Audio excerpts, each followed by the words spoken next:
할렐루야. 네, 이렇게 얼굴을 보여줄 수 있는 것이 얼마나 감사한지 모르겠습니다. 가림막이 있어서 이렇게 벗을 수 있어서 감사하고요. 지난달에도 여러분에게 이렇게 스리랑카에 대해서 나누고 기도 제목도 같이 나누고 선교 보고도 할 수 있었는데, 또 오늘 이렇게 출국하기 전에 또 얼굴을 뵙게 돼서 너무 감사하고요. 오늘 할렐루야 찬양단 찬양을 듣는데 너무 가슴이 뜨거웠습니다. 너무 감사합니다.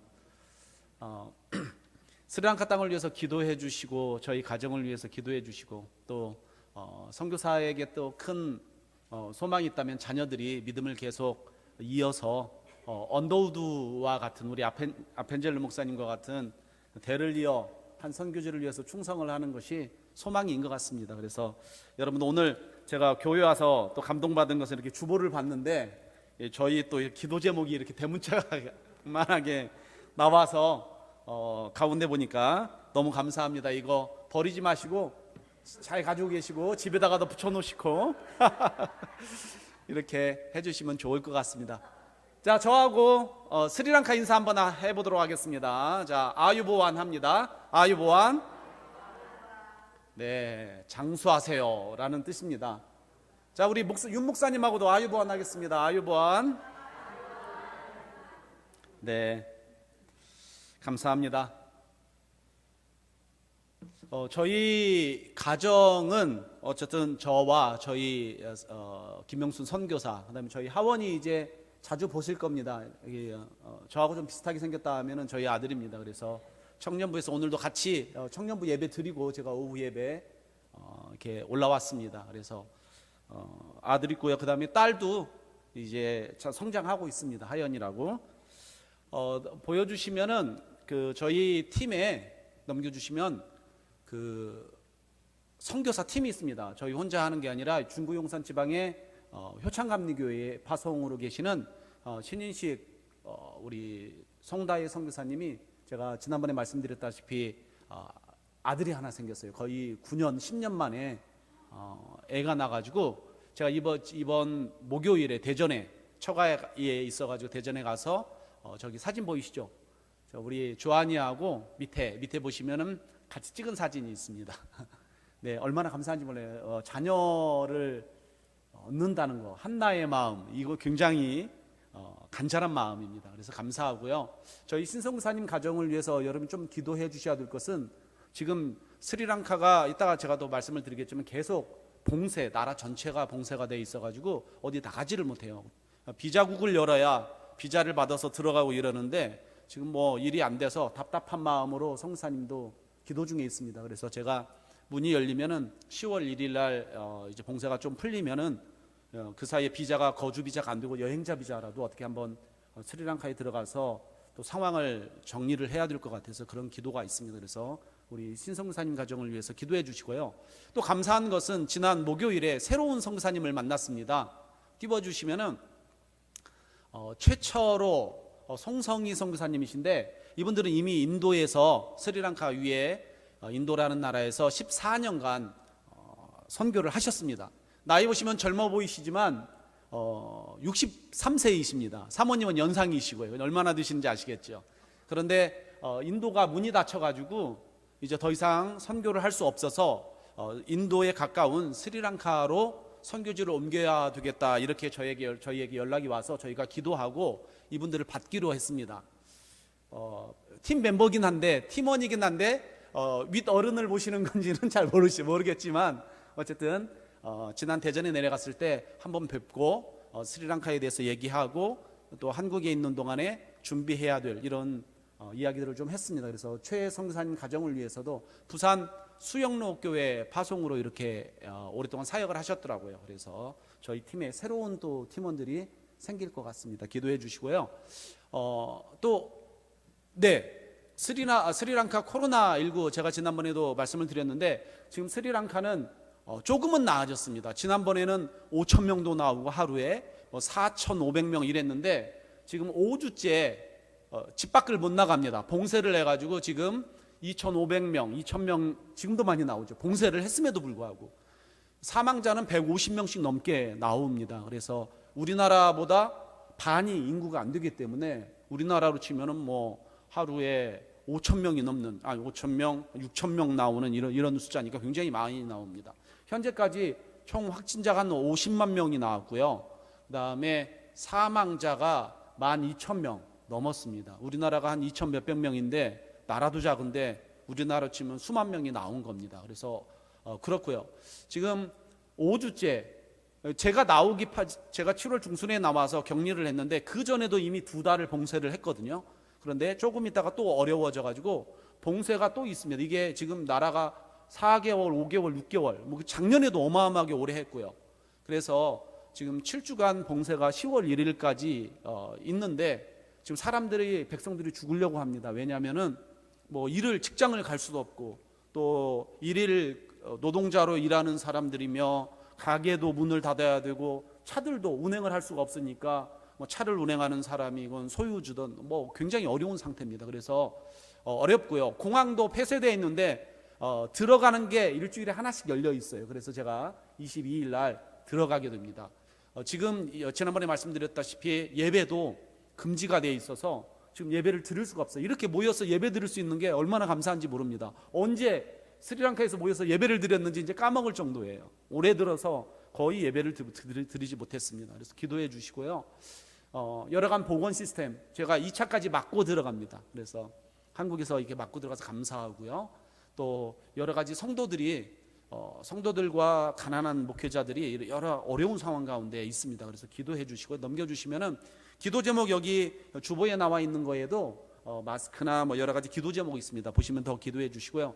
성도님들과 목회자들이 굉장히 생계가 지금 어려워서 이게 너무나도 오래되니까 그래서 여러분의 사랑과 관심과 기도가 필요합니다. 그래서 스리랑카 지금 먹을 게 없어서 힘든 성도들하고 목회자들이 너무 많아서 간간히 한국교회에서 후원을 해주셔가지고 지금 저희가 4차 재난지원금을 목회자들을 대상으로 했고 과부들을 대상으로 먹거리를 저희가 제공을 했는데 감사하게도 5차까지 할 수 있는 그리고 6차 재난 지원을 할 수 있을 정도로 한 60가정의 목회자 가정에 지원할 수 있는 그런 후원을 해주셔서 지금은 약간 실탄이 조금 있습니다. 그런데 이제 10월이 되고 11월이 되면은 어떻게 될지는 모르겠습니다. 그래서 여러분들 기도해 주시고요.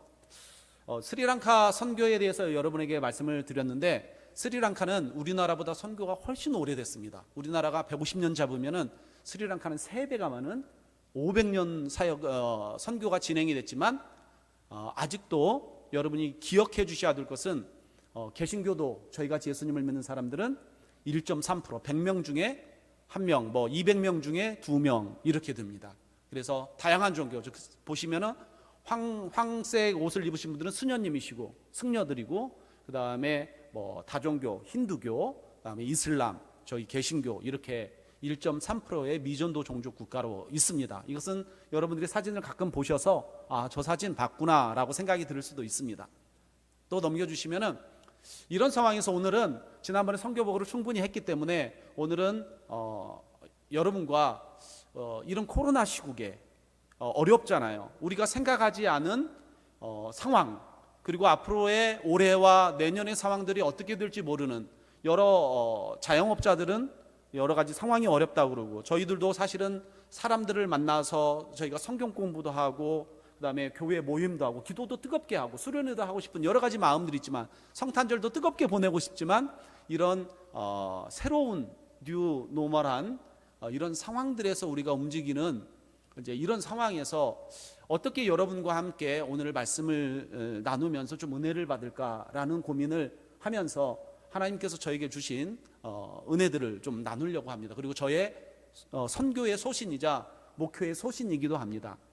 그래서 이런 상황 가운데 스리랑카가 선교가 500년이 됐잖아요. 이런 상황 가운데서 한 명의 성도 불자에서 개종을 하는 거, 그 불자들 사이에서 목회자가 나온다는 것은 진짜 어려운 일입니다. 한국에서 뭐 어떤 사람은 군대에 가서 초코파이 준다고 그래가지고 세례 받고 어떤 사람은 교회에서 뭐 행사가 있다고 그래가지고 한번 오고 뭐 요러면은 뭐 저 사람은 봐야 되겠네 이러지만 저희는 그렇지 않습니다. 한 사람이 절 가던 사람이 교회의 문턱을 밟는 것은 정말로 하늘의 별따기입니다. 그 와중에 목회자가 생긴다. 이것은 얼마나 큰 감사한 일이고 좋은 일인지 기쁜 일인지 말로 감격을 할 수가 없습니다. 그런데 사실은 우리 일신교회에서도 신학생들 지원도 하시고 장학금도 주고 전도사님들도 여기 섬길 수 있는 교회와 함께 또 학업을 할 수 있도록 돕잖아요. 저희들도 물론 그렇습니다. 그래서 오늘은 어떤 이야기를 하고 싶냐면은 한 목사님, 스리랑카 현지 목사님의 이야기로 오늘의 말씀을 시작하려고 합니다. 사만 목사님이신데요. 잘생기셨죠. 가운데 목사님이 있죠. 애들이 지금은 많이 컸어요. 옛날에 찍은 사진인데 큰 놈이 이제 검은 옷 입은 큰 딸이 이제 대학교도 갔어요. 그러니까 좀 시간이 지난 사진이긴 하지만 저하고 인연이 굉장히 오래 있었던 목사님이십니다. 목사님이 신학교를 마치고 젊었을 때 처음 나왔을 때 만났는데 뜨겁죠. 그런데 목회지를 정했는데 개척을 했는데 머물 데가 없는 거예요. 그래서 저희 제자 중에 한 사역자로 있는 제자가 그 목사님이 섬기시는 그 지역에 집이 있었어요. 하나 조그만하게 사모님이 어머님께 물려받은 집인데, 그래서 저희 제자들은 저희와 함께 공동체 생활을 하니까 주중에 그 집이 필요가 없는 거예요. 그래서 이 사만 목사님에게 저 집을 제공하고 이 목사님이 처음 시작을 하는 그런 관계로 시작이 됐습니다. 그런데 불자들을 대상으로 계속 교회가 없는 곳에 목회를 하니까 얼마나 힘들겠습니까? 완전 스리랑카는 말씀드렸지만 불교 쪽의 공격이 굉장히 셉니다. 와서 뭐 예배드리면 때려 부수고 막 불 지르고 폭행하고 이런 일들이 허다하게 일어나요. 저희가 개척했던 교회에도 첫 예배, 창립 예배 드릴 때 불자들이 한 60명이 50명인가 이 몽둥이 들고 봉고차 타고 와가지고 저희 드리는 창립 예배 드리는데 와서 다 때려 부수고 폭행하고 이런 일이 일어났으니까 뭐 말로 할 수 없습니다. 그래서 이 사만 목사님은 이런 와중에도 자기도 불신자 집안에서 불교에서 개종을 한 사람이라 뜨겁죠. 그래서 제가 사만 목사님에게 이름을 정했습니다. 뭐라고? 복음 전도자라고. 복음을 굉장히 잘 전하세요. 이분의 하나님께서 이 목사님에게 주신 달란트는 뭐냐면은 복음을 불자에게 전하면은 그 자리에서 꼬꾸러지면서 예수님을 영접하는 일들이 일어납니다. 할렐루야.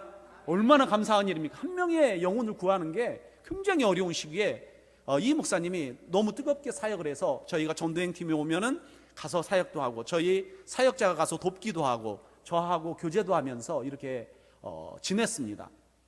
그런데 여러 가지 일이 있었어요. 한 번은 이 목사님이 멀리 신방을 가다가 오토바이를 타고 갔는데 사고가 났어요. 사고가 나가지고 어떤 일이 벌어졌냐면은 오른쪽 다리가 내 동강으로 동강이 난 겁니다. 내 동강이 난 거예요. 걸어 다닐 수도 없고. 그래서 소식을 듣고 병원에 가보니까 너무 처참하기 그지가 없습니다. 그래서 병원에서 치료를 좀 하고 몇 개월 치료를 하고 집에 왔는데 움직이지도 못하는 거예요.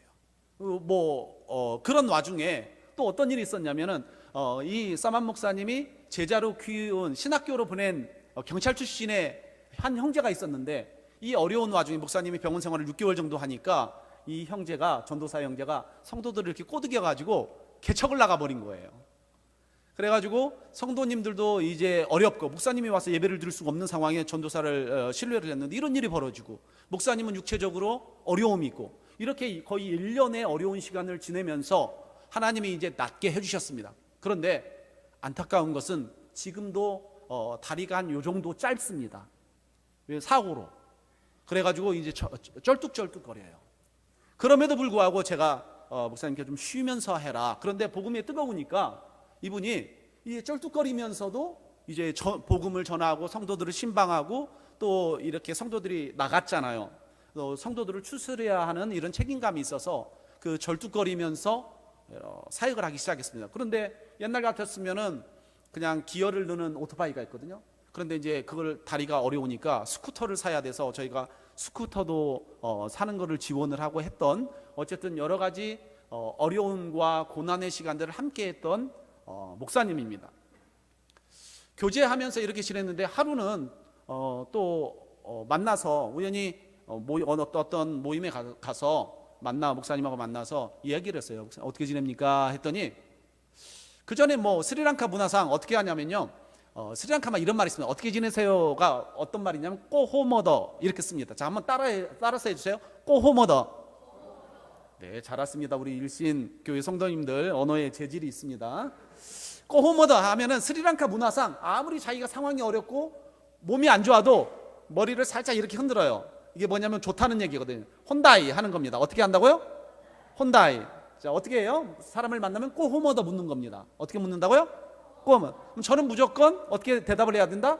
혼다이 혼다이 이렇게 머리를 흔들어야 돼요. 혼다이 혼다이. 요게 아니다라는 뜻이 아니에요. 오케이라는 뜻입니다. 좋다 좋다 좋다. 스리랑카 이래. 그렇죠? 유 목사님?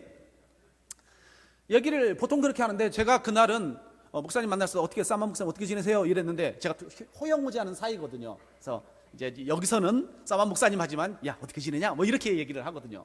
그랬더니 보통 혼다이를 하는데 자기 요즘 너무 어렵답니다. 그래가지고 심각하잖아요. 보통은 스리랑카 문화에서 혼다이 하면은 지나가는 건데 어렵다 하는 것은 진짜 어려운 겁니다. 그래서 제가 한쪽으로 가서 홍차를 한 잔 마시면서 무슨 일이냐 얘기를 좀 했습니다. 했더니 여러 가지 사정이 있는데 목사님 말 1년 반이 지났는데 1년 반 동안 설교를 한 번도 못했답니다. 아니 그래서 제가 깜짝 놀라. 그 전에도 물론 만나긴 했는데 그런 얘기를 안 했어요. 그래서 제가 놀랬잖아요. 1년 반 동안 목사님이 설교를 안 하면 그럼 누가 설교를 했냐 이렇게 물으니까 사모님이 1년 반 동안 설교를 했답니다. 대단하죠. 사모님 굉장히 뜨겁습니다. 목사님보다 한 10배는 뜨거워요. 찬양하면은 사모님 혼자서 다 찬양하는 것 같아요. 그 정도로 사모님도 열정적이 있는 분인데 사진 한번 띄워주시면은 이제 그런 사모님이 그렇게 예배를 인도하면서 1년 반을 버텨온 거예요. 그래서 자기 사실 자살을 할까 이런 생각도 했답니다. 그러니까 목회자가 복음을 전한 전도자였던 분이 그런 생각이 들 정도면은 얼마나 어려운 낙심과 힘든 시간을 보냈는지 물어보니까 진짜 많았습니다. 일이. 한 번은 자기는 배운 게 짧다고 생각을 해서 아는 분 중에 그렇게 잘 알지는 않은 목사님, 여자 목사님인데 소개를 받아서 너무 성경을 잘 가르친다고 그래서 자기는 배운 게 짧아서 그래서 그 여자 목사님을 모셔가지고 예배 후에 성경 공부 모임을 하고 주중에 성경 공부 모임을 성도들 대상으로 하라고 했는데 시간이 지나면서 이 목사님이 마음이 변했는지 성도들을 한두를 이렇게 데리고 나가기 시작하는 거예요. 그것도 부자 성도들만. 그래가지고 이 목사님이 이 시간이 지나면서 나중에 알게 돼가지고 성도 중에 한 3분의 2가 빠져나간 거예요. 또 옛날에도 그랬지만 옛날에 그 제자 중에 한 명이 그렇게 데리고 나가서 교회를 개척했지만 또 열심히 전도해가지고 이렇게 했는데 너무 어려운 상황을 보내는 거예요. 그런데 이번에 또 이 어려움을 딛고 일어났는데 또 이런 일들이 벌어진 거예요. 안 좋은 일이죠. 그래가지고 자기는 낙심하고 또 사모님하고도 여러 가지 부부간의 관계에도 나중에 알고 보니까 좀 여러 가지 갈등이 있어서 그런 어려움 가운데 있었던 겁니다. 그래서 제가 이것을 알고 목사님 너무 귀한 목사님이니까 저하고 또 오래됐고 그래서 목사님 나하고 좀 만남을 합시다. 무슨 만남이냐? 사진을 보여주시면은 제가 이름을 지었어요. 뭐냐면 목회자 회복 모임, 목회자 회복 그룹이라고 제가 명명을 했는데 이 목사님이 너무 이제 쓰러져 있는 거예요. 그래서 안 되겠다. 한 명의 사람을 전도하는 것도 어렵지만 한 명의 목회자가 나오는 것은 더 어렵지만 이미 사역을 시작한 사람이 쓰러져 있을 때 이들을 그대로 놔두면 안 되잖아요. 그래서 선교사인 제가 또 해야 될 일이 사명감이 있어서 이분을 초청을 했어요. 나와 일주일 매주 화요일 나와 함께 만남을 가지자. 이것은 상담, 카운셀링의 만남이기도 하지만 저도 선교사로 살면서 어려운 적이 있었어요. 쓰러진 적이 있었고 그 다음에 낙심이 되어서 어떻게 부르짖을 수 없는 하나님 앞에 하나님 하고 부르짖기도 어려운 선교사지만 목사지만 그런 어려운 때가 있었습니다. 저도 쓰러져 본 적이 있어서 영적으로 쓰러져 본 사람들의 마음을 이해를 합니다. 그래서 저하고 만나서 이야기를 합시다. 이렇게 불렀죠. 그런데 저희 계획은 뭐였냐면은 한 40분 정도는 둘이 뜨겁게 찬양을 하는 겁니다. 그 목사님은 저하고 1대1로 한 40분 제가 찬양을 인도해가지고 현지말로 찬양을 40분 정도 하고 그 다음에 30분 정도는 삶을 그 전주는 어떻게 지냈냐 무슨 어려움이 있었느냐 저의 삶도 나누고 그 목사님의 삶도 나누고, 그 다음에 1시간 정도 성경 공부를, 제가 처음에는 성경 공부를 아닌 제가 말씀을 전했습니다. 회복의 말씀을. 제가 쓰러지고 지쳐 있을 때 하나님께서 선배 선교사님들이나 선배 믿음의 목사님들이나 그런 분들을 통해서 저에게 주신 회복의 말씀들, 제가 말씀을 읽으면서 얻은 회복의 말씀을 제가 나누기를 시작했습니다.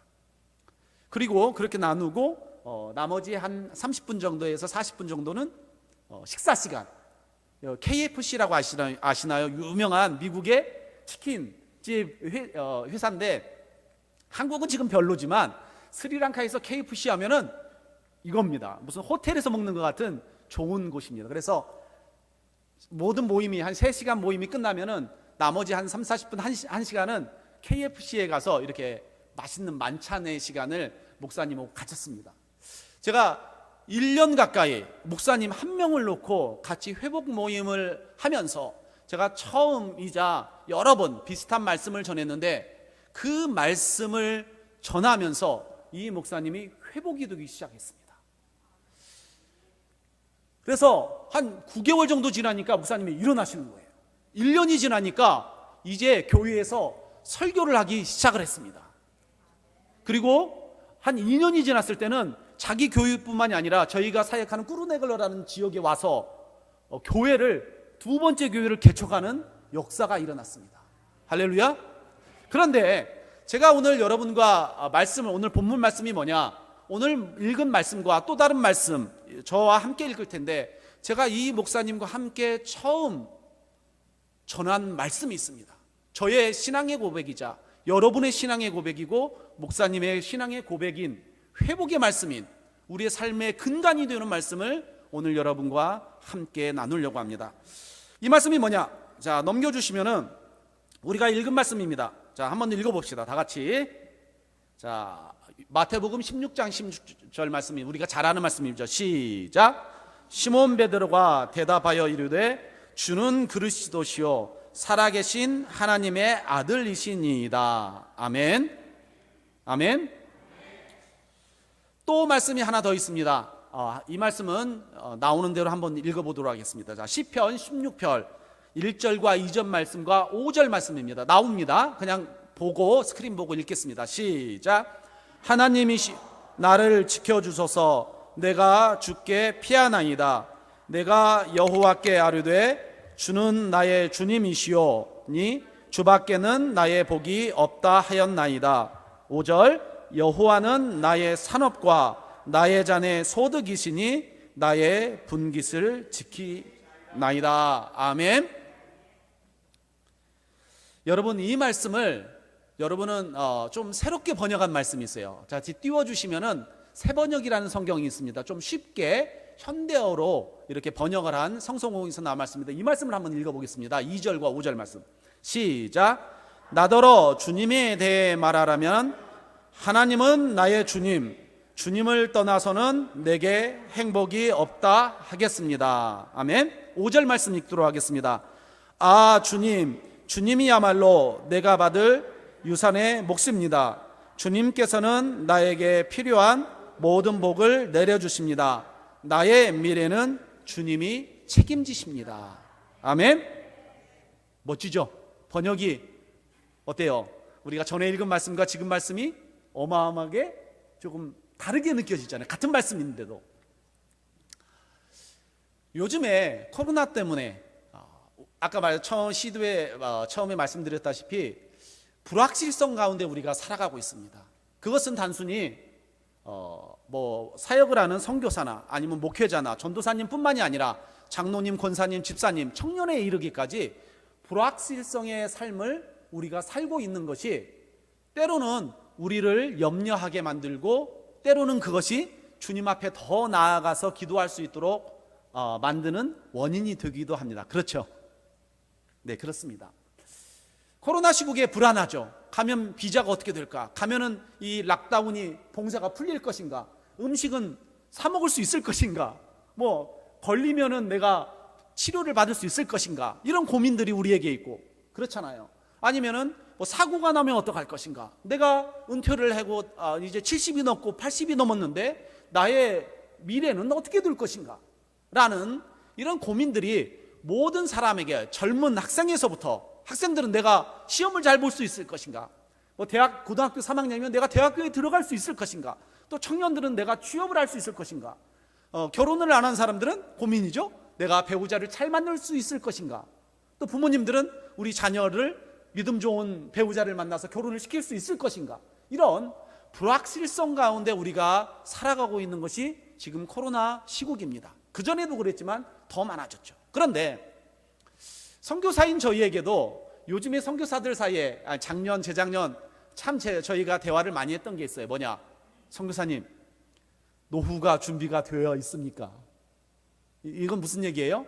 나이가 먹어간다는 얘기입니다. 그렇죠? 젊었으면은 노후 얘기 하겠습니까? 그런데 무슨 건강보험은 들어져 있습니까? 또 얘기가 나와요. 국민연금은 들으셨습니까? 선교사님 중에 대부분 국민연금을 안 들은 사람이 많습니다. 저도 물론 국민연금이 안 들어가 있고요. 그래서 선교사들도 모여서 믿음으로 살아가지만 때로는 이제 그런 얘기가 나와요. 아까 말씀드렸다시피 노후 준비는 잘하고 계십니까? 은퇴하시면은 뭐 하시려고 합니까? 은퇴하면은 머물 곳은 있습니까? 머물 곳이 없죠. 그렇죠? 없습니다. 그렇기 때문에 자주 이런 말들이 나와요. 고민인 거죠. 저도 어머니께 물려받을 유산이 있을까요? 없을까요? 없습니다. 없어요. 어머니께서 아파트 사실 때 큰아들인 저의 이름으로 해준다고 그랬는데 제가 어머니께 얘기했습니다. 어머니, 염치도 미제죠. 동생이 있습니다. 저에게 동생이 어머니 모시고 살고 제가 선교사로 나가니까 그 다음에 아파트를 사면은 나머지도 이렇게 돈을 내야 되잖아요. 매달. 그것도 동생이 낼 건데 제가 무슨 낯짝으로 제 이름으로 그 아파트를 하겠습니까? 그래서 어머니, 택도 없는 얘기입니다. 어머니, 그것은 동생의 이름으로 하세요 해가지고 동생의 이름으로 돼 있어요. 제가 부모님께 물려받을 무슨 유산이 있을까요? 없을까요? 없습니다. 그럼 국민연금을 들었습니까? 없죠. 감사하게도 감리교는 응급재단에서 이렇게 목사님들 연차에 맞춰서 응급을 좀 줍니다. 그게 얼마나 위로가 되기도 하는지. 그렇지만 만약에 선교지에서 선교를 마치고 아니면 불이하게 비자가 안 돼가지고 비자발적인 철수를 해야 된다, 이렇게 되면은 깝깝한 거예요. 내가 어떻게 될 것인가라는 불확실성 가운데 선교사들도 살아가고 있고 여러분도 같이 살아가고 있는 것입니다. 선교사들 가운데 이런 얘기가 많이 나오면 어떻게 할 것인가 고민을 너무 많이 했어요. 저도. 또 다른 얘기를 하도록 하겠습니다. 하루는 제가 한국에 나와서 서울역을 이렇게 지나갈 일이 있었어요. 그래서 서울역에서 내려서 서울역 지하보도, 여러분 중에 서울역 지하보도 나는 지나봤다, 손 한번 들으세요. 서울역 지하보도 가봤다. 네, 여기 이쪽에 사시는데 서울역 지하보도 안 가신 분들도 계시네요. 서울역 지하보도를 이렇게 지나가는데 특이한 장면이지만 일상적인 장면입니다. 그 지하도에 누가 살아요? 노숙자들이 삽니다. 옛날 같았으면 그냥 이렇게 내 갈 길을 향해서 이렇게 지나갈 텐데, 그날따라 옛날에 나의 미래는 어떻게 될 것인가 이런 좀 염려가 있는지라 그날따라 이 노숙자들이 눈에 들어오는 거예요. 그렇죠.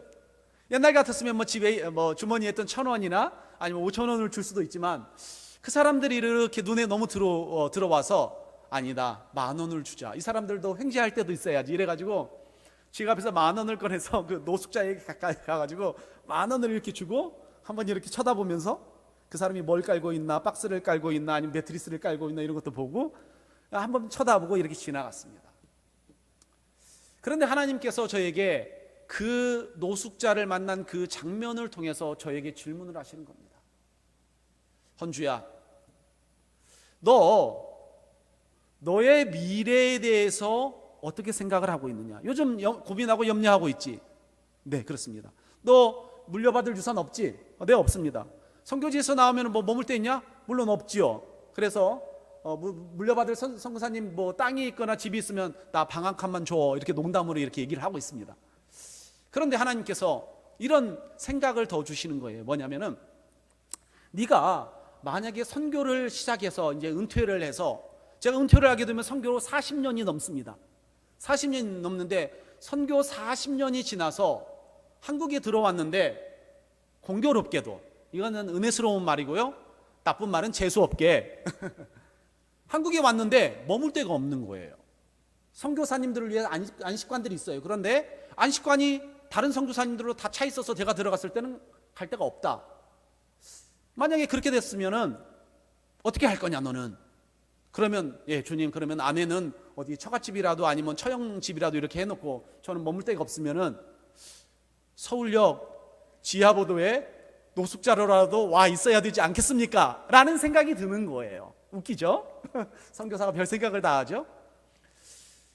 그런데 하나님께서 저에게 이렇게 질문을 하시는 것 같습니다. 야 헌주야, 네가 주의 나라를 위해서 젊었을 때부터 40년 넘게 선교지에서 시간을 보냈는데 이렇게 왔는데 머물 데가 없어서 이 노숙자 옆에 앉아가지고 선배님 하면서 인사를 하면서 제가 박스를 하나 깔고 이렇게 앉은 그때 너는 나에게 감사의 기도를 드릴 것이냐 아니면은 나에게 투덜거릴 것이냐 라는 질문을 하나님이 저에게 하시는 것 같아요.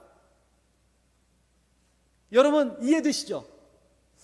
여기 오늘 일신교회 예배에 참여하신 여러분 중에 몇 분은 아파트도 있으실 거죠. 아니면 자녀들이 용돈도 잘 주시고 아니면 연금을 받으실 수도 있고 이런 생각을 안 해보신 적도 있으실 수도 있습니다. 하지만 저는 그런 생각을 하나님 주셨어요. 그래서 고민인 거예요. 이 머리로는 당연하죠. 뭐냐, 하나님께 감사하고 이래야 되는데 상황이 그러기가 사실은 쉽지 않지 않습니까? 그죠? 어렵잖아요. 고민이 드는 거 들었습니다. 하나님, 제가 무릎을 꿇고 주님께 감사의 기도를 드릴 수 있습니까? 아니면은 저도 확신을 못합니다. 주님, 아니면 주님 40년 동안 이렇게 선교사로 살았는데 넘게 주님이 이게 뭡니까? 머물 데도 없고 아내는 어떻게 처갓집에 이렇게 어떻게 했는데 저는 이렇게 노숙자로 주님 이게 말이 됩니까? 라고 제가 얘기를 할 것인가, 이런 고민이 들었습니다. 그런 고민을 가지고 있는데 시편 16편의 말씀을 읽기 시작했습니다. 주께서 읽도록 은혜를 주셨죠. 그리고 마태복음 16장 16절의 말씀을 주님께서 저에게 주셨습니다. 뭡니까? 뭐죠 여러분? 시편 16편 2절 말씀 보면은 아까 세 번역으로 보겠습니다. 제가 읽어드리겠습니다. 띄워주시면은, 자 한번 읽어봅시다. 시작. 나더러 주님에 대해 말하라면은 하나님은 나의 주님, 주님을 떠나서는 내게 행복이 없다 하겠습니다. 아멘. 이 말씀을 읽는데 이 가슴이 막 벌렁벌렁 뛰기 시작합니다. 왜 그래요? 하나님은 나의 주님, 주님을 떠나서는 내게 행복이 없다. 무엇이 없다? 행복이 없답니다. 복이 없다는 것입니다. 우리가 생각을 할 때 그렇잖아요. 요즘 서울 집값도 많이 뛰었는데 집이 32평짜리나 뭐 40평짜리가 있으면 든든하잖아요. 그렇죠? 든든하죠. 은행 잔고가 많이 있으면 든든하고, 자녀들이 용돈을 다른 자녀들은 뭐 10만 원씩 준다는데 우리 자녀들 50만 원씩 줘. 그럼 얼마나 기쁘겠습니까? 행복하다, 이렇게 얘기를 하겠죠. 하지만 오늘 말씀은 뭐라고 얘기합니다. 뭐 얘기를 합니까? 하나님은 나의 주님, 주님을 떠나서는 내게 뭐가 없다? 행복이 없다라고 얘기합니다. 믿으십니까? 집을 가지고, 든든한 연금을 가지고, 아니면 머물 곳이 있든, 아니면 자녀들이 잘해주든, 아니면 우리가 취업을 하든 좋은 대학교를 들어가든 상관하지 않고 우리에게 정말 있어야 될 것이 무엇입니까? 그것은 바로 나의 주님이신 하나님이십니다. 믿으십니까? 마태복음 16장 16절 말씀에 뭐라고 얘기합니까? 예수님은 주는 그리스도시요 살아계신 하나님의 아들이십니다. 주는 그리스도시요, 예수님은 그리스도이십니다. 그리스도가 무엇을 뜻합니까 여러분? 우리가 잘 알잖아요. 나 같은 죄인을 죄와 사망과 저주에서 구원하신 그리스도이십니다. 믿으십니까? 구원자이십니다. 그 구원자인 주님이 저의 주님이시기에 뭐가 됩니까? 나는 가지고 있던 가지고 있지 않던, 내가 아파트에서 살든 일반 주택에서 살든 아니면은 서울역 지하 보도에서 박스를 깔고 노숙자로 살던, 나의 행복은 변함이 있다 없다? 변함이 없습니다. 믿으십니까? 믿으시면 아멘. 아멘. 코로나가 걸려도 나는 행복하다 안 행복하다? 행복한 겁니다. 왜? 주는 그리스도이시기 때문입니다. 예수님께서 나를 위해서 십자가에서 죽으시고 부활하셔서 나를 위해서 하늘에서 천국 멋진 아파트 한 채가 아니겠죠, 어마어마한 궁전을 준비하고 계신 그 주님이 나의 예수님이신 것입니다. 믿으십니까? 예수님을 떠나서는 행복이 없습니다. 왜냐? 우리 예수님이 그리스도이시기 때문입니다. 또 5절 말씀에 뭐라고 얘기를 합니까? 주님이야말로 내가 받을 유산의 몫입니다. 저같이 받을 유산이 없는 사람은 이 말씀이 얼마나 은혜가 되는지. 주님이 그 하늘과 땅을 만드시고 천지를 지배하시는, 운행하시는 하나님이 나의 아버지이시고 예수 그리스도를 통하여 나에게 하나님의 자녀가 될 수 있는 주님은 살아계십니다. 예수님은 살아계신 하나님의 아들이십니다라고 고백할 수 있는 이 은혜를 주신, 하나님을 유산으로 받을 수 있는 그 유산이 나에게 있다는 게 얼마나 감사한지요. 믿으십니까? 제가 우리 하원이에게 얘기했습니다. 아들아, 나는 선교사라서 너에게 물려줄 건 아무것도 없다. 하지만 내가 너에게 물려줄 가장 이 세상에서 줄 수 없는 가장 좋은 것이 있다. 그게 무엇입니까? 하나님, 우리 구주 예수 그리스도, 주는 예수님 그리스도이신 주님, 살아계신 하나님의 아들이신 예수님을 물려주는 것이 아빠는 가장 큰 유산을 너에게 준다고 나는 믿는다. 이래서 물려주고 있습니다. 물려줬다고 얘기를 하고 싶지만 어디서 삑사리가 날지를 모르기 때문에 물려주고 있습니다. 사랑하는 일신교회 성도님 여러분, 내가 받을 유산의 몫이 무엇입니까? 그것이 집입니까? 아니면 물려줘서 저는 막말로 얘기하면 개털이십니까?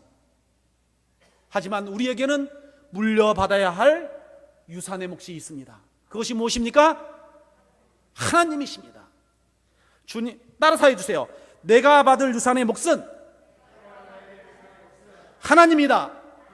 내가 받을 유산의 몫은 예수 그리스도다. 아멘. 영광의 박수를 하나님께.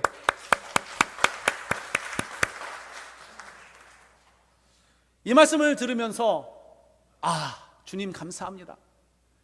제가 40몇 년 선교사로 살다가 노숙자로 여러분 한번 지나가 보세요.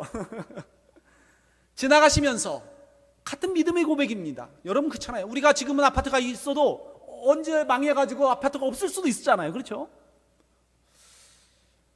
지나가면서 한번 생각해 보세요. 주님, 내가 여기에 박스를 깔고 앉아서 여기서 자야 되는 상황이 있을 때 주님, 내가 주님께 감사해.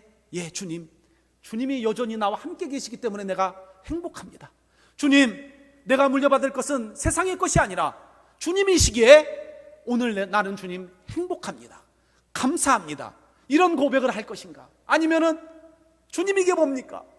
내가 권사로 살았는데, 장로로 교회를 섬겼는데 주님, 이게 뭡니까? 라고 내가 얘기를 할 것인가? 사랑하는 성도님 여러분, 우리가 기억해야 될 것이 그것입니다. 내가 받을 유산의 몫이 무엇이다? 주님이십니다. 또 말씀에 뭐라고 나오면 주님께서는 나에게 필요한 모든 복을 내려주십니다. 나의 미래는 어떻다고요? 나의 미래는 주님이 책임지십니다. 멋지죠? 번역을 어떻게 이렇게 멋지게 했는지 몰라요. 나의 미래는 누가 책임진다? 주님이 책임지십니다. 재미난 건요, 스리랑카 성경책이 있습니다. 싱할라 성경책을 제가 읽다가 너무 은혜스러운 말씀을 읽으니까 스리랑카 말 성경으로 읽었어요. 그런데 거기는 더 완벽하게 번역을 했어요.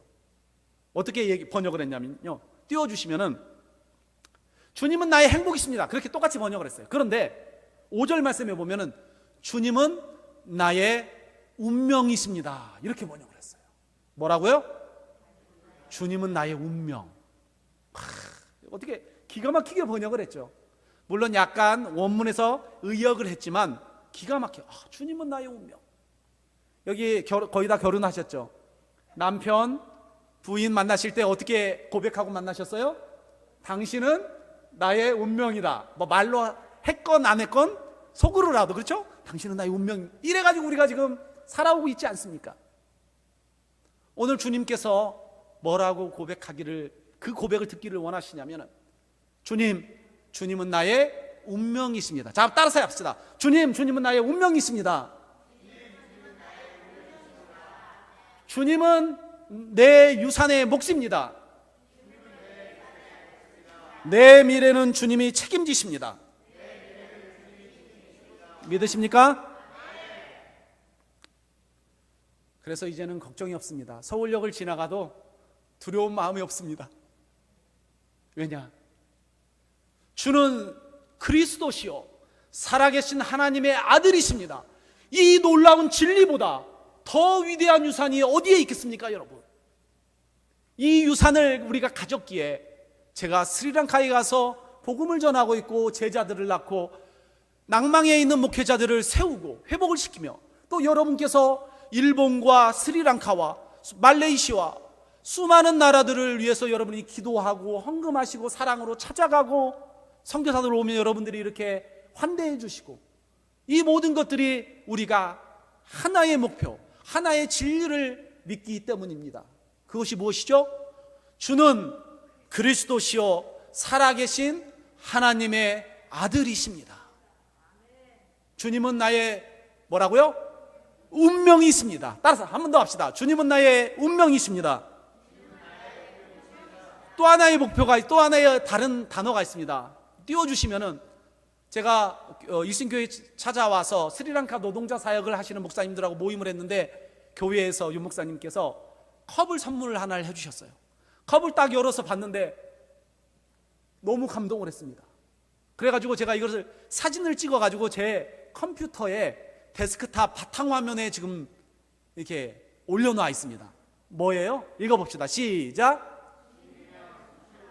다시 한번 크게 외쳐봅시다. 시작. 주님이면 충분합니다. 아멘. 다시 한번 외칩시다. 주님이면 충분합니다. 다시 한번 더 크게. 주님이면 충분합니다. 아멘. 제가 이 말씀을 우리 사만 목사님과 쓰러져서 자살도 고민하고 가정도 깨져 있었고 1년 반 동안 목회도 못하고 말씀도 못 전해서 그렇게 어렵게 지내는 이 목사님에게 하나님 저에게 소망의 메시지를 줘서 저도 일어났던 말씀, 이 말씀을 이분과 전했습니다. 말씀은 놀랍습니다. 이분이 다시 일어나서 아까 말씀드렸잖아요. 그 어려운 지역에서 또 다른 교회를 개척하면서 지금 왕성하게 사역을 하고 있습니다. 여러분, 우리가 잊지 말아야 될 진리, 주님, 예 주님 한 분이면 충분합니다. 주님은 나의 운명이십니다. 주님은 내가 받아야 될 유산의 몫입니다. 나의 미래는 주님이 책임지십니다. 이것이 저의 믿음의 고백이고 선교의 고백입니다. 넘겨주시면 이제 기도 제목 몇 개 나누고 가도록 하겠습니다. 10월부터 12월까지 이 코로나 와중에서도 선교는 멈출 수가 없어서 저희가 인터넷으로 스리랑카 목회자들을 대상으로 줌으로 성경이 읽어지네라는 성경 교육 프로그램을 진행을 하려고 계획을 다 잡았습니다. 저는 특별히 한국에서 강사님들이 줌으로 해주시고요. 저는 현지말로, 한국말에서 현지말로 통역하는 일들을 맡아서 같이 또 한 3달 정도 훈련을 합니다. 여러 가지 저희 기도 제목이 뭐냐면요, 이 수업하기 전에 주님 전기가 안 나가게 해주시옵소서. 이게 1번 기도 제목. 2번은 주님 인터넷이 끊기죠. 왜 그러냐면 인터넷이 막 끊겨요. 그렇게 기도하고 있습니다. 여러분 같이 기도해 주시고요. 또 넘겨주시면은 저희가 지난번에 보고 드렸듯이 목회자들을 위한 신약 주석 1권을 발간을 했습니다.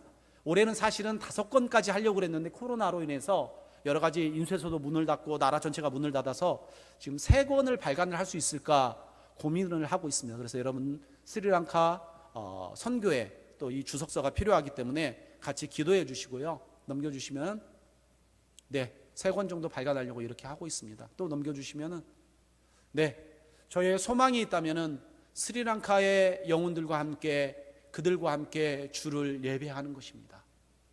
사랑하는 여러분, 우리가 오늘 고백한 것 같이 예수 그리스도, 주는 그리스도시요 살아계신 하나님의 아들이십니다. 주님 한 분이면 충분합니다. 주님이면 충분합니다. 이 고백이 사랑하는 우리 일신교회 성도님들에게 있기를 주님의 이름으로 축원합니다. 이 고백이 저에게도 저희 가정에게도 있기를 축원합니다. 이 동일한 고백이 스리랑카에도 있기를 축원합니다. 기도하겠습니다. 사랑하는 주님,